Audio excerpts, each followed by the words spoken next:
Bienvenue sur Africa 730. Le 4 août 1983, la Haute-Volta change d'air. À seulement 35 ans, le capitaine Thomas Sankara prend le pouvoir. Son objectif tollé, briser l'impérialisme, traquer la corruption et prouver au monde qu'un peuple mobilisé transforme propre sa destinée, sans rien attendre de l'extérieur. Des chantiers populaires au discours choc face aux grandes puissances, Africa 730 vous plonge aujourd'hui au cœur des débuts d'une révolution légendaire. C'est parti là. Il n'y a pas de...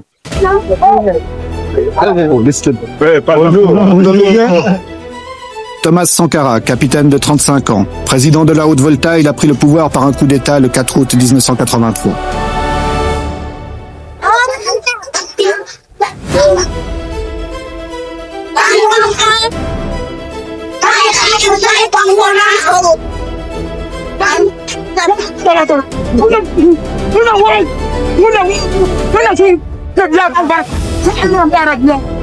C'est parmi les couches les plus pauvres de la population qu'il compte ses plus chauds partisans.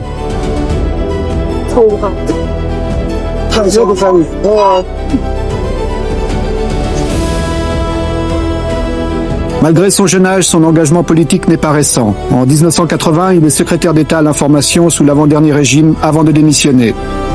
Puis participant au coup d'État du dernier président, le commandant médecin Jean-Baptiste Ouédraogo, il devient Premier ministre, est arrêté, libéré et fait le coup d'État. Sitôt au pouvoir, il veut galvaniser les foules en utilisant un langage où le slogan incantatoire tente de faire passer les mots d'ordre. Chacun doit se convaincre que c'est un changement révolutionnaire.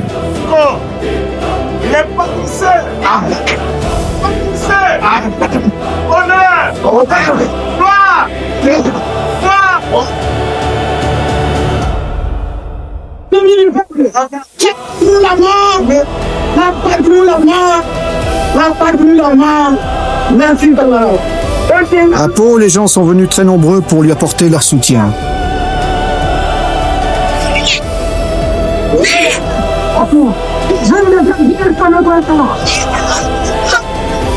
Camarades,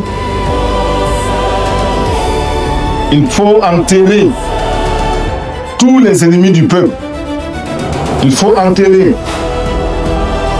tous les défauts qui empêchent le peuple de se libérer, qui empêchent le peuple de construire son bonheur.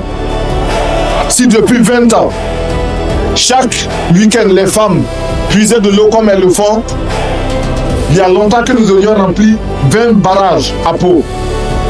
Le pays n'est pas pauvre. Au contraire, il y a des ressources. En vous mettant au travail pour construire ces 20 villas, en vous mettant à la tâche, vous avez décidé de vous prouver à vous-même que vous êtes capable de transformer la réalité de cette ville de Pau. En effet, vous pouvez la transformer, cette réalité. Mais pour cela, il faut bannir de vos rangs les paresseux. Ceux qui ne veulent pas travailler. Il faut bannir de vos rangs les féodaux, les équilibristes. Ceux qui croient que ce chantier est pour eux l'occasion de devenir de petits patrons pour les élections futures. Tous ces gens, tout cela, il faut les mettre de côté. Il faut bannir de vos rangs les maris qui n'autorisent pas leurs femmes à aller sur les chantiers. Camarades, les mauvais maris, les paresseux, les voleurs,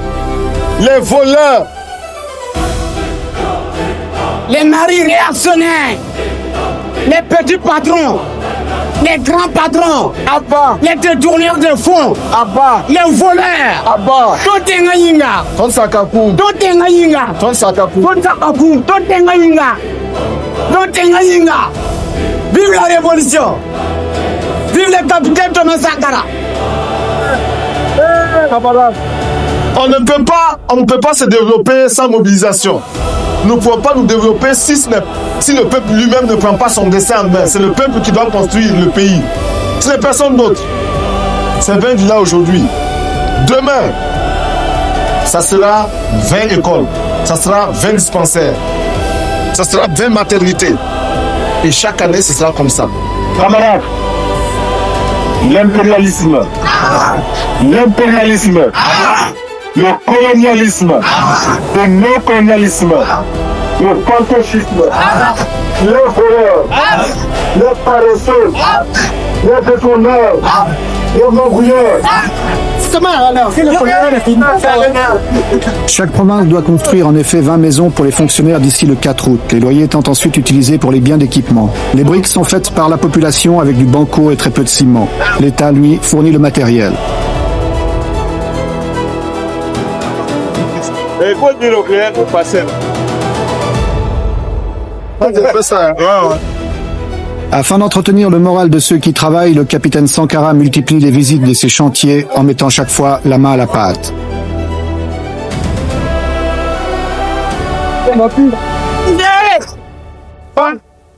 Il aime à montrer l'exemple, il affectionne les gestes symboliques. Il est en train de se créer un personnage à la fois séducteur et menaçant. Son style, son souci du moindre détail, son attention à chaque chose, son engagement étonne et lui attire un certain nombre de sympathies. Faut pas que ça piétine, quoi. L'approvisionnement doit être rapide. Maintenant, il faut penser à la toiture. Voilà, déjà. Il faut déjà penser à la toiture.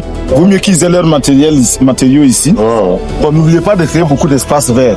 Surtout le long de la route, là. Beaucoup d'espaces verts, des fleurs, des petits bancs.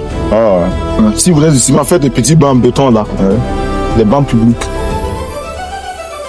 À la tête des chantiers du 4 août, il a mis des gens considérés comme peu favorables à son régime. Ceux-ci sont ainsi mis à l'épreuve, c'est une dernière chance qui leur est offerte de s'intégrer. Sur le chantier, c'est le camarade Traoré. C'est un ingénieur agronome, c'est ça, hein? Oui, c'est ça. Bon, alors un ingénieur agronome qui est mis sur ce chantier-là pour participer activement, concrètement à la révolution. Et pourquoi est-ce qu'on l'a choisi lui? Mais comme la révolution n'exclut personne, mais donne à chacun la possibilité de se faire ou de se refaire, eh bien, lui est envoyé sur ce chantier-là. Mais voilà, il vit en parfaite harmonie avec le peuple militant de Pau, qui l'accepte, qui le suit et qui exécute ses mots d'ordre, preuve qu'il intègre correctement la révolution et c'est effectivement un camarade. Monsieur le Président, est-ce que vous pensez que cet enthousiasme va durer longtemps? Aussi longtemps que les populations commencent à se convaincre et à percevoir qu'elles-mêmes peuvent transformer leur situation et peuvent améliorer leurs conditions. Au début, c'était des mots, ce n'était que des mots et une adhésion euphorique. Le doute avait commencé à s'installer. Aujourd'hui, il est évident que dans ce bâtiment-là, qui se construit petit à petit grâce à l'engagement des populations, ce bâtiment-là est la preuve que la révolution apporte effectivement quelque chose de qualitatif. Merci.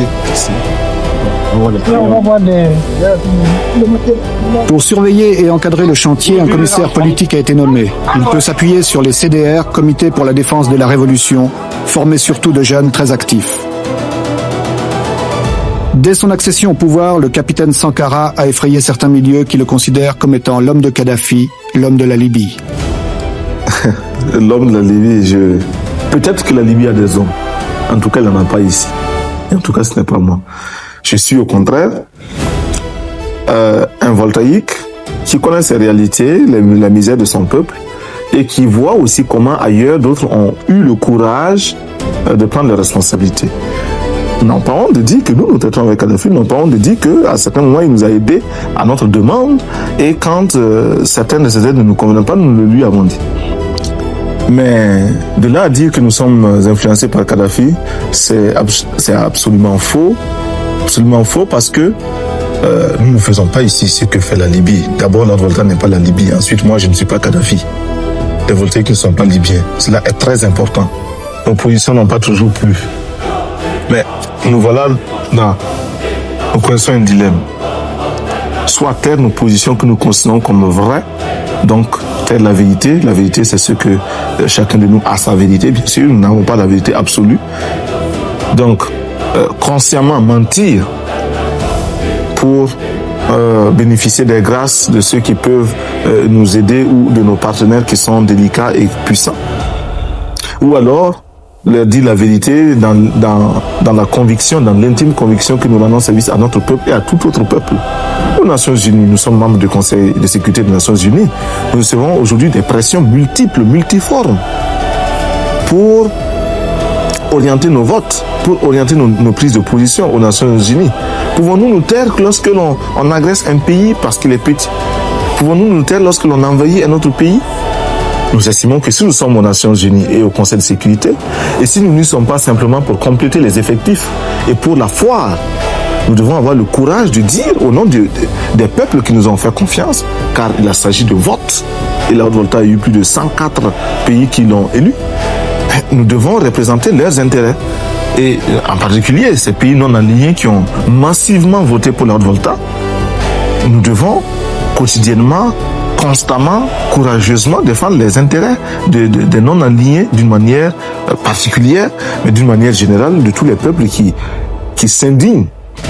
Si nous ne voulons pas que le Conseil de sécurité des Nations Unies et les Nations Unies en général deviennent une caisse de résonance manipulée par quelques tambourinaires puissants, il nous faut, nous, membres, y exercer tout notre droit